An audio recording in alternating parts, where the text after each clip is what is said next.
Hi, in this video, we will learn how to create autograders for exercises where students create their own classes. Again, we will start by clicking Add Autograder. In this example, students are asked to create their own class. The car class will have instance variables for its gas efficiency, gas in the tank capacity, and the total driven miles. The class students will create represents a car. They will also need to run some specific tests given in the car tester file. We will again create the test cases in the grader.java file. We will need to include the object class as well. In this case, that is the car class. Notice we have named this class car solution, not car.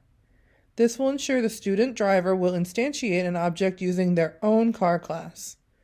Because we want to test the student's main method as well, we will need to include a main solution file. Again, the grader class will start with instantiating the Autograder class. We will first instantiate two objects, one using the student's car class and the other using the car solution class we added to the Autograder. Both should have the same parameters so that we can accurately grade the student's car class. Our first test will check that the student initialized gas to be 0. We will do this by calling the getGas method shown here in the car solution file.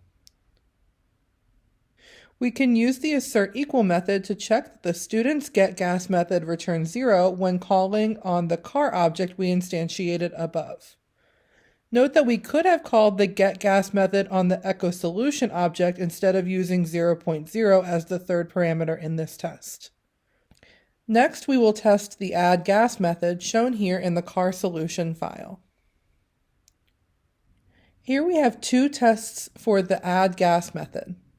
The first test checks that we can add gas to the tank, and the second test checks that students have accounted for a method call that adds too much gas.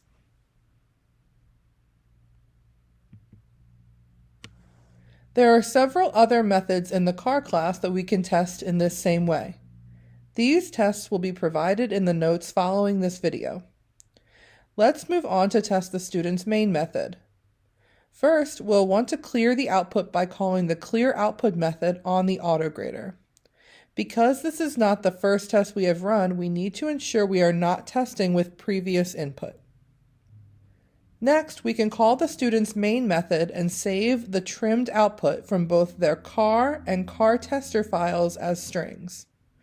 We have trimmed the output so that we are not testing how many spaces or blank lines they have added.